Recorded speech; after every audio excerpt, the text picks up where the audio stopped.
What's going on, everybody? Daryl Andrews here, Coach D, coming to you one of my daily and sometimes weekly, depending on my schedule, insights into things that matter from a career, a personal, or social perspective.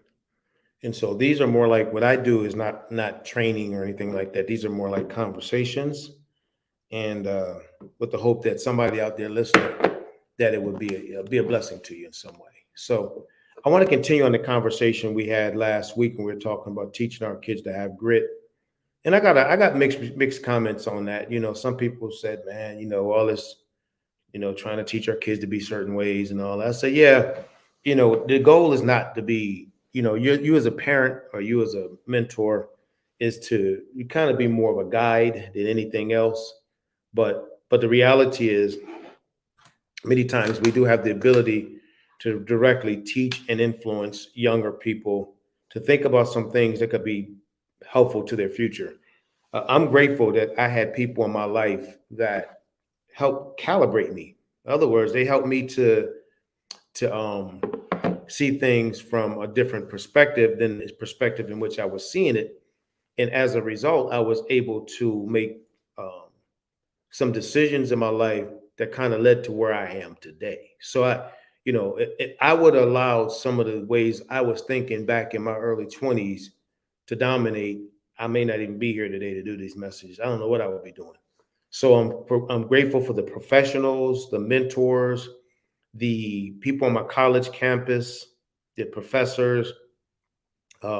I remember at Cheney University, there was a lady by the name of Miss Burks, who was a department chair for the business department. And I used to just would go in her office and just sit and talk for hours, and she helped me to see certain things. There was a guy I met years ago uh, in business named Eugene Lewis, and he used to work for Westinghouse. And, Gene was an interesting character, but he was really helped me to understand the importance of how you interact with people. As a matter of fact, one of his business partners, a guy named Bill Krause, used to always, talk about shaking hands. And like I would shake a person's hand and I would look on the ground while I was shaking their hands. And he would say, no, look into the person's eyes. This was a guy with German background.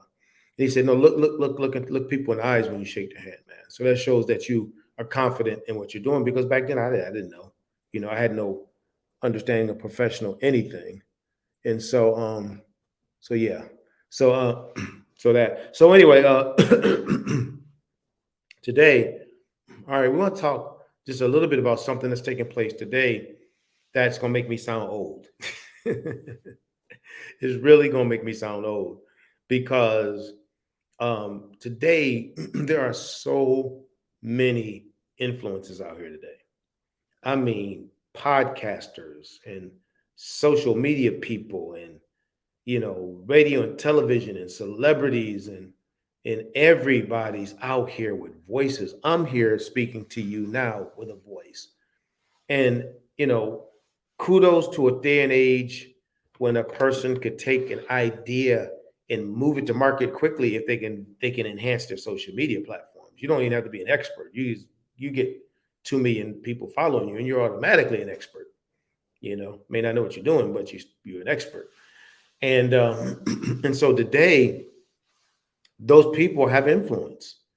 Like, and we don't often know what they're trying to influence for. Like they just have influence. And so they may say something, and because a kid follows them on a social media platform, or even an adult, sometimes you start to believe that person. You've never vetted that person. That person has never established any form of credibility or anything, but you follow them because they got a lot of followers and you listen to them. To me, that's dangerous. I don't, I think that's dangerous. I think we have to be extremely careful of who speaks into our lives. You know what I mean? We really do. We just have to be careful. And I think too many people today are going on popularity instead of credibility. Credibility means a lot when it comes to speaking into a person's life. Like what I've been doing, I've been trained on, I've been certified in, I've I'm not just out here. I literally went through process after learning and growing and all of that to be able to be here to share what I'm sharing with you. I just didn't wake up in the morning and say, "Oh, let me do a YouTube channel," or "Oh, let me do a Instagram page," with no credibility, no context, anything. So I'm not knocking and hating on people who do. I'm just saying, hey, more power to you. And you're gonna always have a lot of people that's gonna listen to you. My goal today is to talk about the next generation and how to help them understand. You got to limit the amount of influences in your life. You just can't listen to everybody. Okay. And kind of reminds me when you got kids, you watch a lot of kid movies. And my kids, we used to always watch The Incredibles. And there was this guy named Syndrome. And Syndrome had this statement when he was mad at Mr. Incredible for not working with him when he was a kid.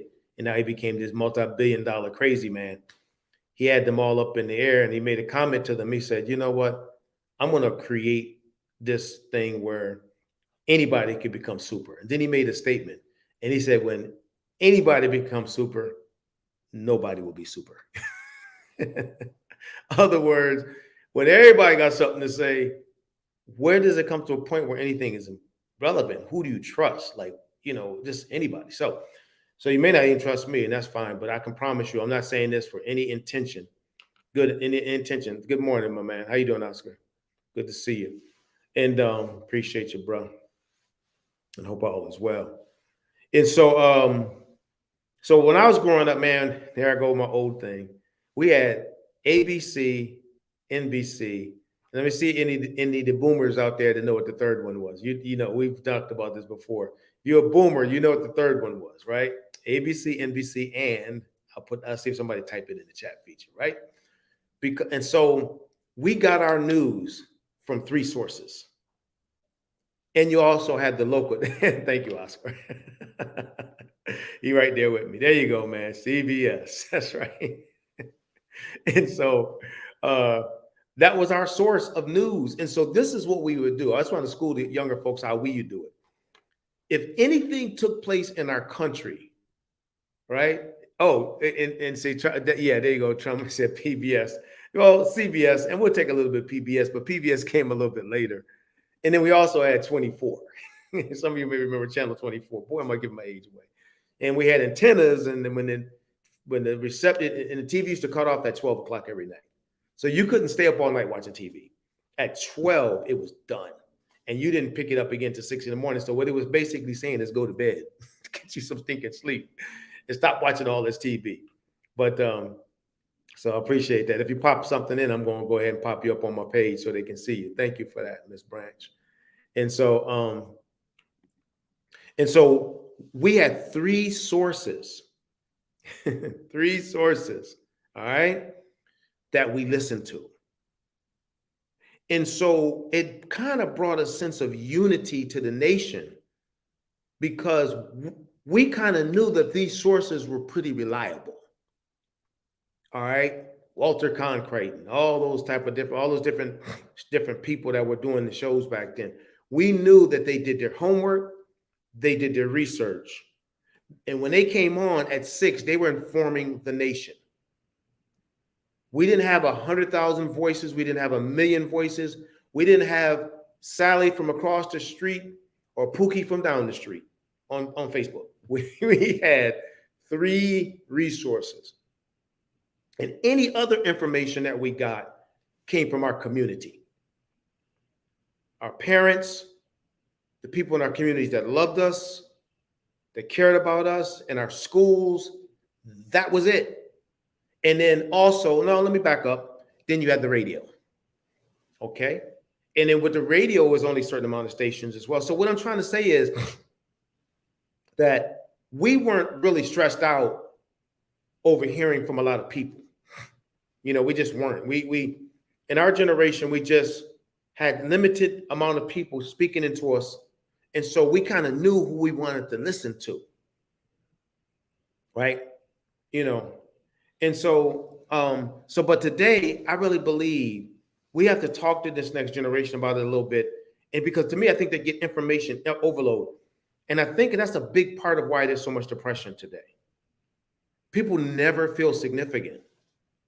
I mean, how could you feel significant when you're in Kanye West's home, looking at him driving Rolls Royces all day long? Or you're looking at Jay-Z and Beyonce living in mansions in Naples and mansions in Paris and mansions in California. And I'm living in a little house here, in Delaware or Florida, let's say. Or I got this decent career, but I see this other person that has this magnificent career. You never feel good enough because we're watching all these people and we're comparing our lives to them. And so now you got kids that want to drive Lamborghinis and Rolls Royces, but they don't make that kind of money. So what do? They come up with ways to make it. Now, there are some out here that have great careers. I love the careers that young people have today. Some of these young folks, in particular in technology. Yeah. You see what I'm saying? Absolutely. Thank you. I'm going to pop that up. Thank you, Ms. Branch, again. You're talking to us. Absolutely. Yeah.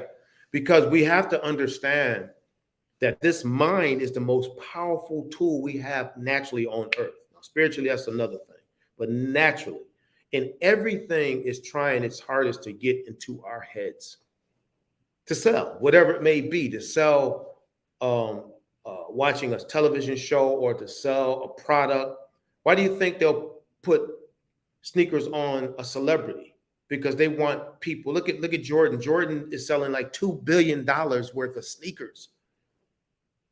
And we just walk around wearing those sneakers, and it's all on television. Musicians are wearing them, and celebrities are wearing them. And so we want to be like them. So what do? We go and, so it's all influence. Sorry, y'all. When I was coming up, people weren't buying Jordans like that.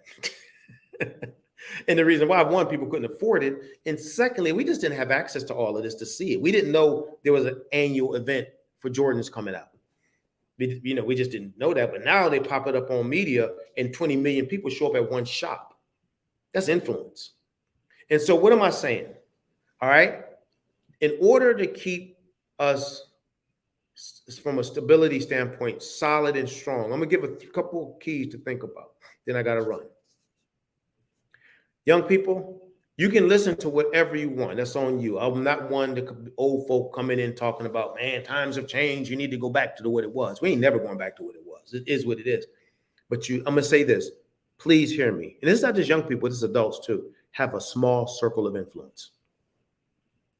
I still have 3 people that I listen to when I'm listening to, different insights and comments and things like that, And there you go, partner. Yeah, there you go. There you go, man. Brother White, there it is. That's it. Our mind is our power, man. And everybody's attacking it. Everybody, what's in the news, what's the media, what's going on in the Ukraine, what's happening in so-and-so's house that we never have access to. But we're listening to it and we're absorbing it. The arguments between the Democrats and the Republicans. When I was coming up, here we go with age. It's almost like there was not much difference between the two parties. They disagree with each other, but they weren't fighting each other. They weren't hating certain groups. It was not. It just didn't exist, man. But now the media pushed this stuff out there, and then we're traumatized and we're scared. And we're saying we can't go here, we can't go there, we can't do this, we can't do that. Why can't we go here and do this, do that? Because somebody told us that. We've been influenced.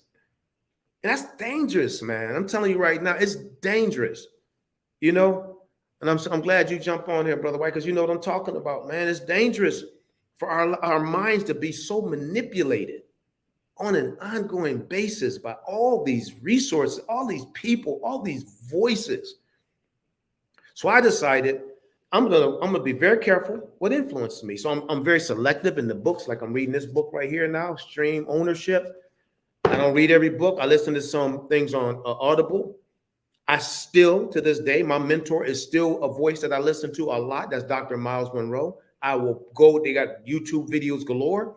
I'll pop one on when I'm doing the treadmill, when I'm running outside, when I'm working out, Zig Ziglar. You see what I'm saying? These are people.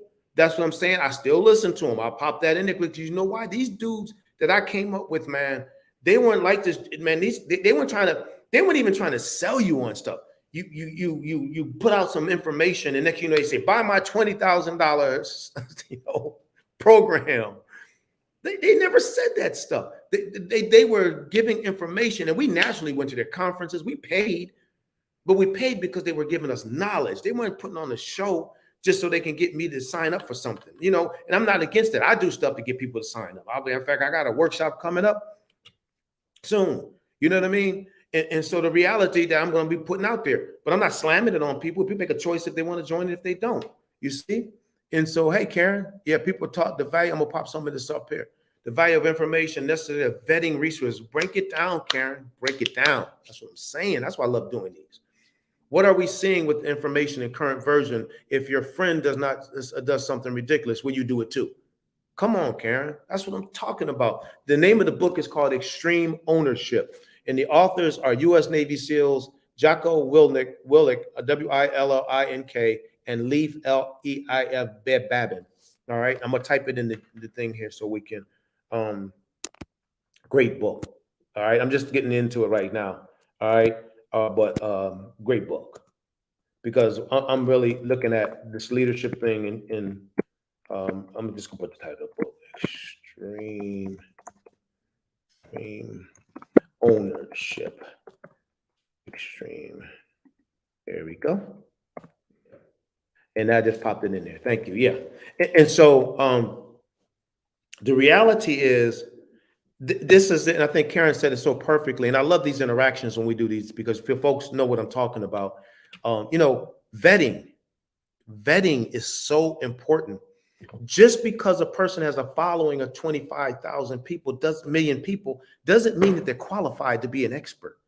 It doesn't mean that their voice qualifies them. It's just that they're good at getting a following.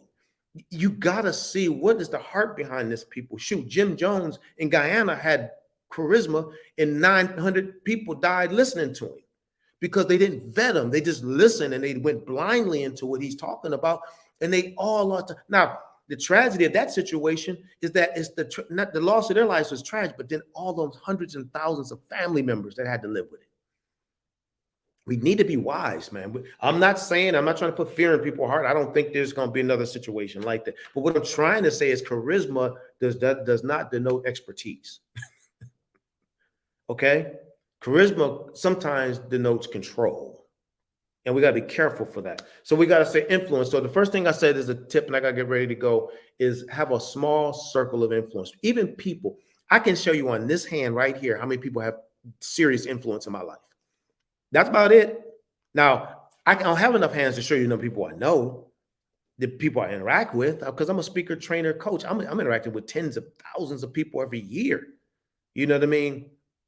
And but the reality is, as far as folk who can speak in this dude's life, about 5. Maybe if we push it, 10. That's about it. Because and the ones that do, I know them. I know what they're all about. I know where their heart is. I know what they're thinking about. And I know that they have my best interest at heart. There's nothing wrong with listening to people. Don't get me wrong. I'm going to make sure I'm clear. But as far as influence, even if I'm listening to somebody that has 25 million people, let's say, and they're sharing good information, because sometimes people do share good information, I'm taking it back to my inner circle and say, what do you think about this? I want to get a second opinion. Because we allow all this stuff to influence us, all right? It can just, we got to be careful. Another thing too is gain knowledge, but follow a set of values. What I mean by that is I can learn, but what are my values? Do I value integrity, respect, work ethic, things like that? I'm just throwing some out there, all right? Diversity, whatever it may be. So I can learn, but this is what I do. This is Coach D thing.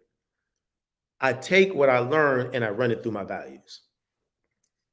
And if it does not align with my values, all right, okay? Like one of my values is respect for others. And so if what I'm doing, what I learn does not align itself with that value, then that goes to the reject file. Because those values will drive, all right? And so another value is a book, and I'll write the type of the book. Now, I actually I took it and made it a value for me, all right? And everybody know me, so I share this book every time, all right? I've made this a value. And this is one of the most powerful things. And Brother White, you see what I'm talking about with this, all right? Yeah, yeah. Is growth mindset. All right. The book is called Mindset. I'm sorry. Not growth mindset, but it's called Mindset by Dr. Carol DeWitt. I've made growth mindset a value because I will never, ever get to the point in my life, my career, or anything else where I will say, this is it. This is something's going on. There's, no fixed mindset locks in on what is and says there's no possibility of it ever changing. In growth mindset, there's always a possibility. You see? And so gain knowledge, but follow values. And so when I learn things, and I do learn from a lot of people. I mean, my influencers are the ones that really shape, but I listen to different things. I've listened to some podcasts because some people have good content. You just listen and you learn, you grow. So I'm not saying we got to run from things, but what I'm talking about is simply we really want to be able to take what we've learned and run it through a set of values. That's the workplace stuff too. I'm telling you, we do a lot of what's called core. I'm gonna put this in the chat feature. And I love doing this training here, and it's a long-term one. We do with organizations. We call it core values integration. And what we say to our customers is this: that you know what I mean? Yeah. This is important. We say to our customers, if you have core values on the wall, they're not core values, they're posters that people look like and say, ooh, and keep going. Until it's integrated and woven into the way we operate, if we're measuring it, where we're doing 360s around it with leaders, we're doing reviews around it with people, and we got it where the departments are having conversations about them on a consistent basis, they're not core values, they're posters. And so how do we create continuity within our organizations? How do we do that if we don't have values that we're running by? It's kind of like every man, woman, boy, child for themselves. Because we don't even have a consistent set of values that define who we are. So I love doing that training. We've done it with organizations, agencies, businesses, and we love it, man, because what it is, we've seen people go from independent operators, I call them, to a unified team, because they're now all operating on a set of values. So if you're interested in talking about that, hit us up, man. Just message me, because we do individual trainings, but then we do a lot of projects as well. You see what I'm saying? And let me see if I can find what Aaron said here. Just 1 second. This thing doesn't allow me to go backwards. Yeah, it's not letting me go up. Let me see. Core value. Let me see. All right. Let me see. There we go. Back. That's okay. Aaron, I want to share what you said, because I like how you interact with us on social media. It's very important to distinguish the difference from those in your circle and those in your corner. Come on, man. There it is. Thank you, Aaron. Appreciate that, man. And I appreciate your input on our work too, man. Thank you so much. Yeah, because not everybody's in your corner. I don't want to break anybody's heart, but that celebrity that you love, they don't know you. You know what I mean? That athlete that you so adore, they don't know you, but your friend does. Your mentor does. All right. Those are the people that's in my corner. I may admire some of those folks. That's cool. I may admire their talent, their skills. Hey, I love a good song. I'm still an old Temptations fan, believe it or not. I still love the Temptations. I was a little boy back when the Temps were doing their thing, but I still love them, But I don't expect an interaction. Well, they're all gone, mostly anyway, except for one of them. With them, I just listen to their music, enjoy it. I don't measure my life by it. This generation now is measuring their life by it, because you see their lives all on the screens now. And then, everybody's is so exposed. So you got to be careful. All right. And then the last thing I want to share with you is that, we got to be careful of this information overload, and don't compare our lives to other people. All right. Don't compare your life to other people. All right. And I'm just going to say this to all younger folks out there, and I say younger, 35 and under. Don't compare your lives. You grew up in a generation of a lot of comparison. And we gotta be wise and understand that, you know what? They are living their lives, a lot of them, you know what I mean, A lot of them are living their lives, and it's just something that, and I like what Karen said, Coach, you said it, you need people with the best interest at heart, determining the motives of someone. Something is necessary before you make them. There you go. This is a skill we need to teach our youth. Absolutely. Absolutely. And Crystal, thank you so much. Hope all is well with you. I know we've interacted via trainings a few times. And so I just thank you all for your input. I'm going to get ready to wrap this up.